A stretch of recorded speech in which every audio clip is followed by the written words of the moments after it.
ፕሮግራም ሕብሪ ፖድካስት ይፈትሻል ክሉ ብሎክ ተሳገበር ኣብ ኪሱ ቢቶምስ ዝበሃል ቦታ ኢና ዘለና ብሓሳብ ኮንና ኤክስፕሎር ንግብሩ ኢና ግን ኣብዚ ቀደም ደቂ ኣንስትዮ ስረ ምግባር ይፍቀድን ስለዝነበረ ኣብዚ ናይ ፍቀድ ትወፅእ ትራመፅካ ሶስት ዋሂብ እየ ዘለኹም ኣለቒ ዓጢቐ ኤክኸይድ ማለት እዩ ሌትስ ጎ ሰላም ኣብ መላእ ዓለም ዘለኹም ተኸታተልቲ ፕሮግራም ሕብሪ ፖድካስቲንግ ከመይ ትኾኑ لمون كم قتلت أنا يتزحلفت تامسين هذا نبرنا حداش program one world many stories تبل ناتا تختتاليت كوينا لما عند خاب في ليزبلة تحستو مزيناكم ولنا سمعي مكتتال إذا تريوا زلهم بيت مقدس وي بيت مذكر ناي سوات ناي أوغانداي إذا سوات جن نهاجر ننات كم تسوي دما كم مجزات حران كخونو أيكون تسوي متزجر من نجر እዚኦም ሓንቲ ኣበር ጥራይ ነይራቶም ንሳኻ ክርስትና ስለስተቐበሉ ጥራይም ብንጉስ ናይ ኡጋንዳ ክቕተሉ ተፈሪዶም እዚ ታሪኽ ምስ ታሪኽ ናይ ኡጋንዳ ስለስተሓሓዝ ሎሚ ኣብ እንዳ ንጉስ መቃብር ምስ በጻሕኩ ዝፈለጥኩ ኣገራም ዛንታ ከኣለኩም እዚ ብ1882 ዝተሃንፀ ተናሽዑ ዝነበረ ንጉስ ቅድሚኡ ዝነበሩ ነጋውስ ምስ ሞቱ ኣብ ገጾም እዮም ዝቕበሩ ነይሮም እሱ ግን ኣነን ብድሕሪ ድመፁን ኩሎም ኣብዚ ክቕበሩሎም ስለዝበለ እዚ ናይ ነጋውስ መቃብር እዮም መእተው ድበልኮ ማለት እዩ ኣብዚ ኸ 4 ነጋውስ ተቐቢሮም ኣሎ ብድሕሪ ዘሎ ገዛ ካብቲ ቀዳማይ ጀምሮ ብ1882 ጀምሮ እንድሕር ዝነበሩ ኩሎም ነጋውስ ኣብዚ እዮም ዝቕበሩ ኣብዚ ኸ ተቐቢሮም ኣለዉ 4 ማለት እዩ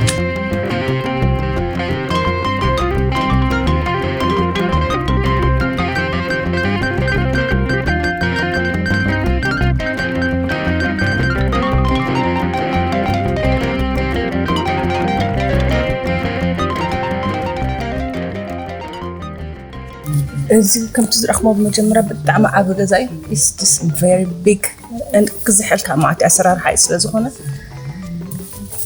ብጣዕሚ ደገርን ብከምቶም ኮበት ተሰርሐ ዓይነት ዝመስል ገዛ እዩ በዚ ድሕሪ ዘለዉ ከዓ ኣብኡ ይፅልዩ እዛ ገዛ ከዓ 56 ዓንድታት ኣለዎ 56 ክላን ስለዘለዎ እቲ ትራይብ ማለት እዩ ኣብ ላዕሊ ከዓ ከም መሽረፈት ዓይነት ተሓሕዛ ናይቲ ገዛ ተቐዳመት ዘላ ናይ ንጉስ እያ ትውክል ተኻልእት ናይ ቀረባ ንጉስ ተሳልሰይት ኻናይቶም ኮማንደርስ ወይ ናቱ ዝሕልዎ ፆታ ዝተረፈ ከዓ ብሙሉእ እቲ ህዝቢ ዝውክል ገይሮም ተሰርሐ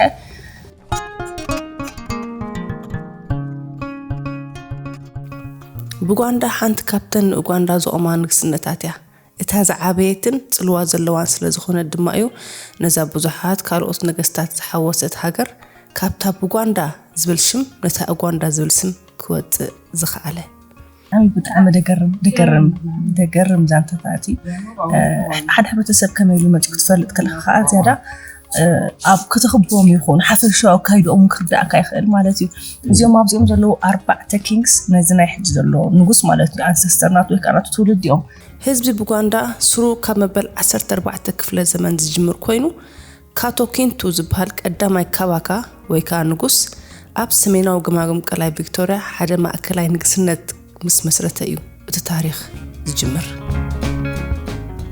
ማዕርግ ንጉስ ካባካ እዩ ዝበሃል ንግስነት ካባካ ወይ ማዕርግ ንጉስ ከም ኩሉ ንጉሳዊ ስርዓታት ብመንገዲ ንጉሳዊ ስድራቤት እዩ ዝመሓላለፍ እንተኾነ ግን ዘይከም ብዙሓት ነገስታት ኡጋንዳ ደቂ ንጉስ ስለዝኾኑ ጥራይ ኮኑ ንጉስ ክኾኑ ዝምረፁ ነይሮም ዓበይቲ ሽማግለታት እዮም ካብ መንጎቶም ደቂ ንጉስ እቲ ዝበለፀ ብምራፅዮም ዝቕፅል ካባካ ወይ ከዓ ንጉስ ክኸውን ብጥንቃቐ ዝሓርይዎ ምክንያቱ ነጋውስ ኣዝዮም ብዙሓት ኣንስቲ ስለዘለዎም ብዙሓት ቆልዑት እዮም ዝወልዱ ንኣብነት ኣብ ግዜ ምብጻሕ ኤውሮጳውያን ካብ 1856 ክሳብ 1884 ነጊሱ ዝነበረ ሙቴሳ ቀዳማይ 85 ኣንስቲ እየን ነይረን ስለዝኾነ ብዙሓት ደቂ ንጉስ ስለዘለዉ ምናልባት ብሰንኪ ስልጣን ዕግርግር ከይፍጠር እውን ክኸውን ይኽእል ብከምኡ ዝመርፅዎም ዝነበሩ ንጉስ ከዓ ቀዳማይ ንጉስ 84 ኣንስቲ ከም ዝነበሮ በዝን እናተን መለቀስ ከም ዘሎ ኣብ ግዜ እንዳተመላለሳ ከም ድመፃ ግዜኣ ምትበፅሐ ጌሻ ትመፅእ እታ ሰበይቲ ማለት እዩ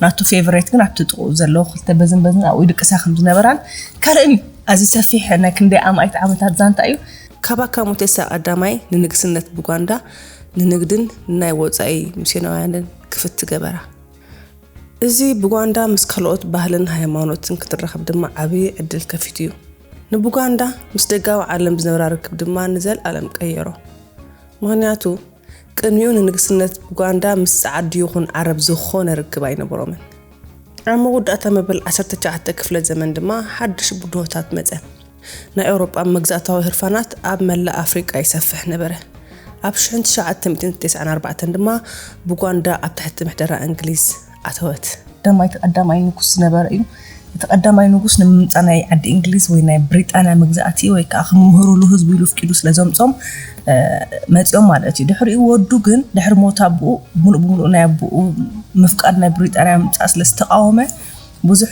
ብዙሕ ውግኣት ከም ዝነበረ ነገርና ጸኒሑ ንጉስ ሙቴሳ ምስ ሞተ ድማ ካፕተን 85 ኣንስቲ ዝተወዱ ብዙሓት ደቂ ንጉስ ስልጣን ክሕዙ ቀባሕባሕ በሉ ሙዋንጋ ዝበሃል ወዱ ግን ንጉስ ኮነ ንሱ ናይ እንግሊዛውያን ጽልዋት ተቃወመን አንጻር መግዛእቲ ተላዓለን ኣብ ኡጋንዳ ድማ ኣብ መንጎ እንግሊዝን ንጉስ ሙዋንጋን ብዙሕ ኩናት ተኻይዱ እቲ ቀዲምና ዝረኣናዮ ቅትለት ናይቶም ኡጋንዳውያን ስዋኣት ድማ ኣብዚ ግዜ እዩ ዝፍጸም ዘሎ ሙዋንጋ ንእምነት ክርስትና ምስ እንግሊዝ ስለዝተሓሓዞ ንሚስዮናውያን ኣይፈትዎምን ዝነበረ ከም ዝዕለል ገለ ካብ ቀረቡ ሚስዮናውያን ምስ እንግሊዝ ወጊኖም ዕልዋ ከብሉልካ ይሓስቡ ኣለዉ ብምባል ምስ ዕለልዎ ነቶም እምነት ክርስትና ዝተቐበሉ ሚስዮናውያን ኡጋንዳውያን ክቕተሉ ኣዘዘ ካብ 1885 ክሳብ 1887 ድማ ኣስታት 22 ካቶሊክን 23 አንጀሊካንን ብድምር 45 ሰባት ተቐትሉ ነዚኦም ንምዝካር ድማ እዩ 3 ሰነ ዓመታዊ መዓልቲ ስዋኣት ዝበዓል ኣብ ኡጋንዳ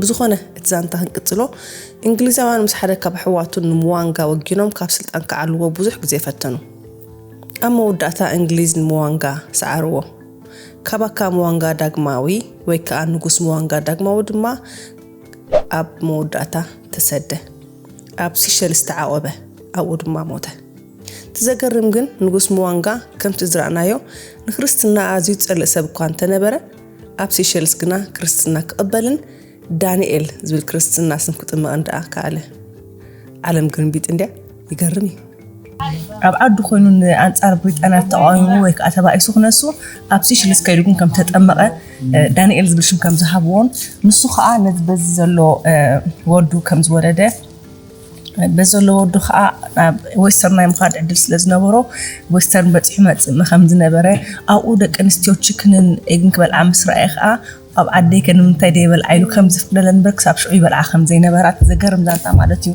እሱ ከዓ ነዚ ሓደ ዘሎ ንጉስ በዚ ንዕኡ ከም ዝወለደ እዚ በዚ ዘሎ ዝተወለደ መጨረሻ ንጉስ ከዓ ነዚ ናይ ሕጂ ዘሎ ካባካ ወይ ከዓ ንጉስ ኣቦኡ እዩ ማለት እዩ ኡጋንዳ ኣብ ትሕቲ መግዛእቲ እንግሊዝ ብመጠኑ ርእሰ ምሕደራ ዓቂባ እኳ ተነበረት ስልጣን ካባካታት ወይ ከዓ ስልጣን ነጋውስ ግን ብቦሩ ብዳና ተዳኸመ ኸደ ኣብ 1962 ኡጋንዳ ናጽነታ ምስ ረኸበት ድሕሪ ንጉስ ሙዋንጋ ዝነገሰ ወዱ ዳግማዊ ካባካ ሙቴሳ ድማ ናይ መጀመርታ ፕሬዝደንት እቲ ሃገር ኮነ ኣብ መንጎ ንግስነት ኡጋንዳን ቀዳማይ ሚኒስተር ሚልተን ኦቦቴን ዝነበረ ወጥሪ ግን ከም እሳተ ገሞራ ፈልሐ ኣብ 1966 ኦቦቴ ኣብ ልዕሊ ቤተ መንግስቲ ሉቤሪ ወታደራዊ መጥቃዕቲ ክፍጸም ስለዝኣዘዘ ካባካ ካብ ኡጋንዳ ሃዲሙ ናብ ስደት ኣምርሐ ኣብ 1967 እቲ ናይ ኡጋንዳ ሓድሽ ቅዋም ንኹለን ነገስታትን ንጉሳትንን ሰረዘን ንግስነት ኡጋንዳ ድማ ድሕሪ ዘመናት መጀመርያ ግዜ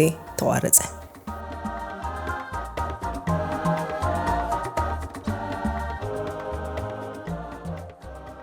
ኡጋንዳ ንዓሰርተታት ዓመታት ብዘይ ንጉስ ጸንሐት ድሓር ግን ኣብ 1993 ንግስነት ኡጋንዳ ከም እንደገና ተመልሰ ካባካ ሮናልድ ወንደ ሙተንቢ ድማ ዳግማዊ ንጉስ ኮነ እዚ ንጉስ ንባህልን ቅርስን ንግስነት ዓቂቡ ዘሎ ንጉስ እዩ ሎሚ ንግስነት ኡጋንዳ ብዛዕባ ንግስነት ጥራሕ ኣይኮነን ብዛዕባ መንነት እውን እዩ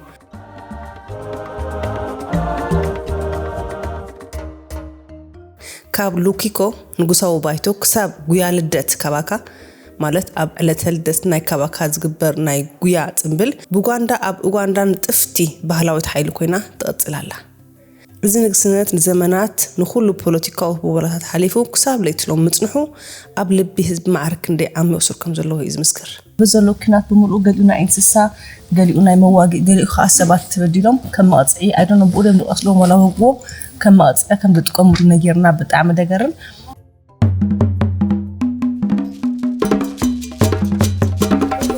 I'm good. How are you? Nice to meet you.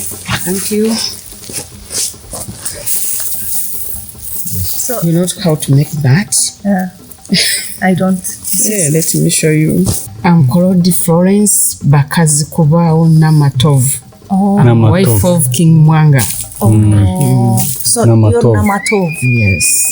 እዚኣ ጃጃ ካብቲ ናይ ቀዳማይ ትንጉስቲ ናብ ሲሸልስ ዝሃደመ ሞድ ሓደን ኢሎም ዘጠምቕዎ ካብተን ኣንስቱ ዝተወለደት ቀንዲ አንሰስተር ወይ ከዓ ቀንዲ ብደም ትብፅሖ ዓባያ ጃጃ ማለት ዓባያ ማለት እዩ ንሳና ብሓደ ሓሊፋ ዝኾነ ነገር ክትገብር ፀኒሓ ምስ ሓሰትኩ ከዓ ከም ኢሉ ነጊሩኒ ማለት እዩ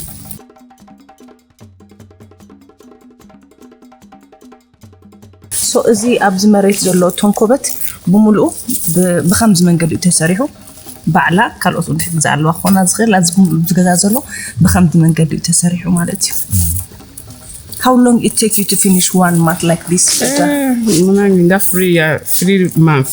3 months. 3 months you finished? Yes. Oh, that's nice. Katini banyonyola kwenende. So the goji jaja katigoji ogere konze nyida move. Ende kweno. So faham عميو تباهي له طمع.